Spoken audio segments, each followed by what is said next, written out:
Good morning, Bitcoiners. How are you? Welcome to Bitcoin for Mere Mortals, the channel where we're going to talk about Bitcoin, cryptocurrencies, technology, and the future. Bitcoin for Mere Mortals is also a book that is available in Amazon in case you want to buy it.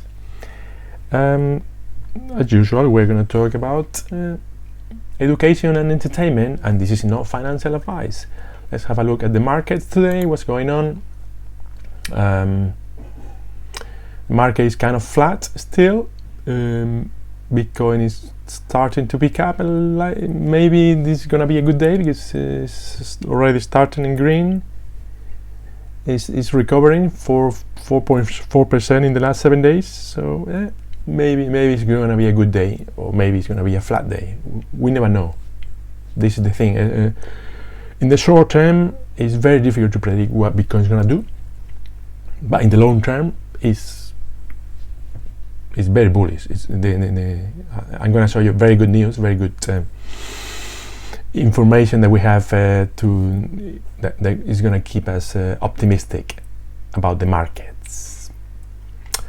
Okay, it's more or less flat. Solana is doing 24% in 1 week, very good for Solana. Cardano is recovering very well because they are going to release the new DEX on Sunday. It's called actually Sunday Swap, and it might be a thing of buy before the news and sell after the news or something like that.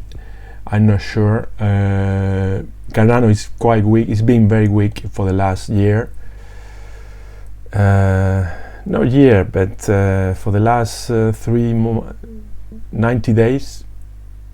It's losing 43% in the last 3 months, so it's not really doing very well. I'm not sure.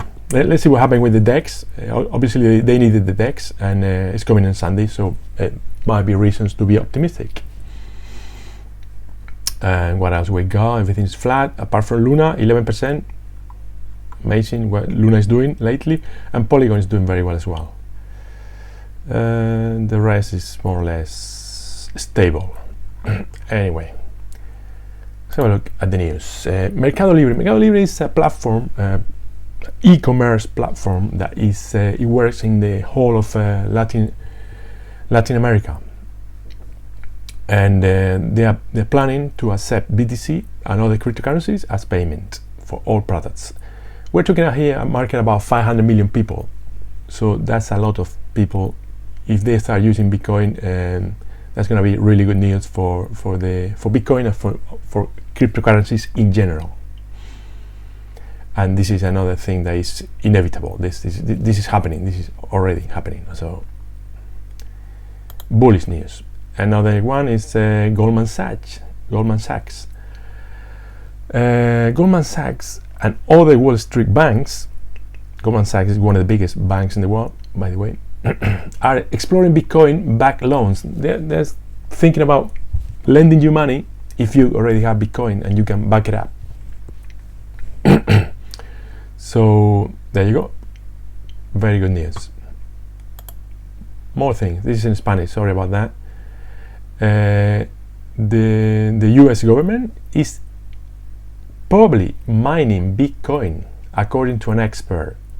There was an interview from Pompiliano. You can find him in YouTube. He was interviewing Jeeps, which is the CEO of the Compass Mining, a huge mining company in the US. And he had a Freudian slip, and he said that the US is already mining. The US government is already mining. And then he corrected himself, said, "Oh well, in theory, So I think it's quite likely that it's happening, and he didn't mean to say that, but obviously he's been helping there. He knows, and he's kind of a secret. But eventually, this will be revealed." And this is inevitable. I mean, if El Salvador is mining, Russia is mining, Kazakhstan is mining, Canada is mining, how come the US is not mining. Well, they are mining. They have to mine. If the others are mining, they have to mine. It's this game theory at its best. If they don't mine, the others don't mine, the US could be the poorest country in the world in a few years. I mean, they have to mine. Even if the chances that Bitcoin succeeds is only 1%, they have to mine. They have to be there and producing a few hundred Bitcoins every month or every year. So I think this is very good news, and it's probably true. I bet my money that this is true. November was a quiet month really for crypto and for Bitcoin in particular. But this is everything that happens there. All the investment that took place during the month. Paradigm raises 2.5 billion as a venture fund for crypto and Bitcoin.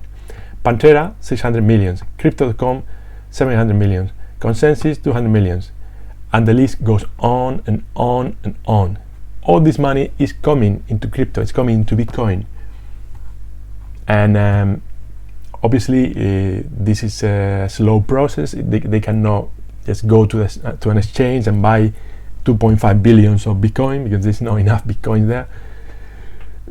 This might take all this money to actually reach the market. It might take a month or 2 months or whatever. But all this money is coming only in November, and in December it's more money coming, and in January it's more money coming.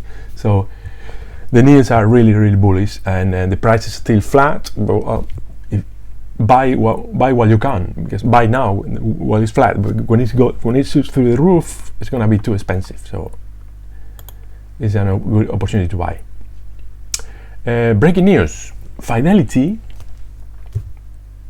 is a multinational financial company that handles $8 trillion for their customers. Is investing in an ETF, in a Bitcoin ETF in Canada, and Defiance, another company, is launching the first NFT ETF in the world. I mean, there you go. This is another piece of the domino falling. This is domino. One is falling, and then the other one is falling, and then all of them are falling behind. This is a chain reaction, unstoppable and inevitable. Where do we go? Oh yeah, I want to talk to you about this book. Sorry, I got it in Spanish. This book is the Bitcoin Standard by Saifedean Ammous, El Patrón Bitcoin in Spanish. And in this book is the Bible. If you want to understand how money works, one of the things I find that why people don't understand Bitcoin is because they don't understand money. They don't understand the dollar. They don't understand the euro. They don't understand what money is and where we are coming from. Money is a very complex technology, and the human beings have been trying to develop this technology for thousands and thousands of years. The will, fire, and money are the three things that have changed the world. Without money, we would be dealing, trying to do barter, trying to sell a cow for some sheep, or trying to buy chickens with corn. That doesn't work. So somebody had to invent money, and the money that was invented at the beginning, it has some very specific characteristics. One of them is scarcity, of course. Money has to be scarce. You cannot use water as money. You cannot use oxygen as money, even though water and oxygen are very, very valuable for us because we need it. You cannot survive without water and air. You cannot survive. But because they are too abundant, they cannot be used as money. You have to use something that is very scarce, otherwise it doesn't work. That's something the Federal Reserve doesn't understand yet, but they will. Okay, in the book, this book is about almost 400 pages long, and 200 pages doesn't even, the first 200 pages doesn't even talk about Bitcoin. It talks about money and how we came to be. In Africa, and so when you this picture, because in Africa, one of the first money they used was these glass beads. These glass beads were very rare, difficult to find, and when you find the actual stone, it took work to make it round and to put it in a collar and with a rope in the middle and all that, no, to make the hole and all that. So basically, it scarce. These glass beads were scarce. It took time to find them. It took work to make them. It took effort. Just remember, and that's why it works for the African people. This was very useful money for hundreds of years. And we have another example. It's mentioned in the book. This huge stone was used as money in the Yap Islands. This stone was collected to get this stone. They had to go to a different island. They had to. Lots of people had to work on this to extract this from the mountain and make it round, and then carry in boats to the island where it was used as money, and then they put it in a public place like this. And then obviously this is very difficult to move, so what they did was, when people wanted to use this as money, only very rich people have this huge stone. Other stones were smaller, so you could tell how rich somebody was if they owned something like this. This stone was the owner of this stone. Let's say this stone belongs to Peter. Well, there was a ledger, and in that ledger it says this stone belongs to Peter, and now Peter has sold this stone to John, and John has again sold this stone for land to Jennifer, whatever. So they have a primitive blockchain. That was a blockchain. The ledger is the blockchain. This is the first people using a blockchain. So instead of moving the money around, they were moving the public ledger, which is very similar to the blockchain of Bitcoin. So there you go. Another example of money that is very scarce, very difficult to find, took months of work to mint it and to bring it to the island, and that's why it was used. It was very valuable as money, and it was used as money for hundreds of years. What happened? Why these stones from the Yap Island, or why these beads from Africa? They stopped using them. Why they're not using them anymore? Well, unfortunately, the Europeans got there. They got to Africa, and they thought, oh, these people think this is money. We can manufacture that in a factory in Europe. And they went to Germany and they manufactured millions of these beads, and they inundated the market with these beads in Africa, and they bought land and bought cows and bought trees and whatever with this.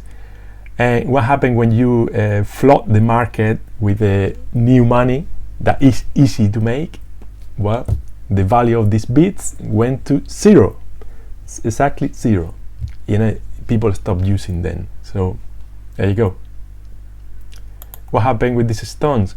An English sailor and merchant got to the island and thought, oh, you think that's valuable? I can make some of those. And he brought some explosives and some modern machinery, went to the island and start producing these stones like in a couple of days. and flood the market with new stones.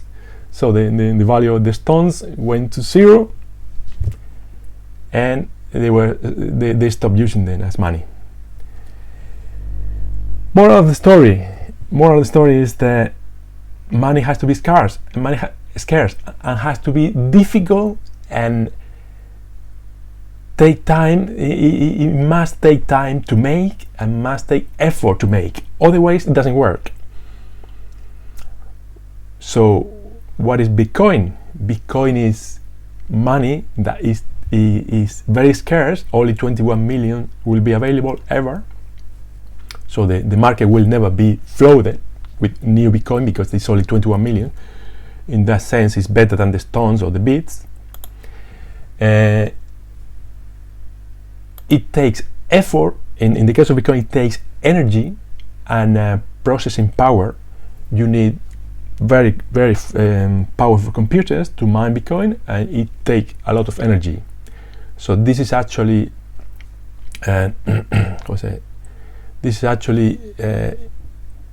by design. If Bitcoin was easy to mine, it would be worth zero. So Bitcoin has to be difficult to mine, has to be expensive to mine. Otherwise, it will have no value. So be careful with all the other altcoins there that are very easy, proof of stake, and oh yeah, we can print millions of Shiba coin or Dogecoin or this and that. If it's easy to mine, if it doesn't take any effort to mine, if they can flood the market with infinite supply, the value is zero. Eventually the market will realize and the value will go down to zero. So be careful with that. That's why Bitcoin, because it's very scarce, the value goes to infinite. And what other things do we have? What other assets, what other kind of money can you think of that have infinite supply? Let me think. The dollar. Yeah, the dollar. The dollar is too easy to make. They only press one button and another trillion is flooding the markets. 8 trillion were printed in the last year, increasing the monetary supply by 40%. When you have an infinite supply of money, that money goes to zero. Remember, infinite supplies, value zero. Finite supply, value goes to infinite. So that's what I want to tell you, and this is very well explained here in this book, and totally recommend it. So I not only recommending my book, I recommend other people's books. And just to say goodbye, we have this. This is Michael Saylor. For those of you who don't know him, Michael Saylor is one of the biggest investors in Bitcoin. He has bought 120,000 Bitcoins already and keeps buying every day, or at least every week. And when boomers listen to Saylor talking about Bitcoin, they go running to liquidate their 401k pension and buy more Bitcoin, because they realize that this is garbage. This is worse than garbage, and Bitcoin is solid. It will last forever, and it's very scarce. So that's all I wanted to tell you. Just remember to subscribe, press the notification bell, like, comment, and all that.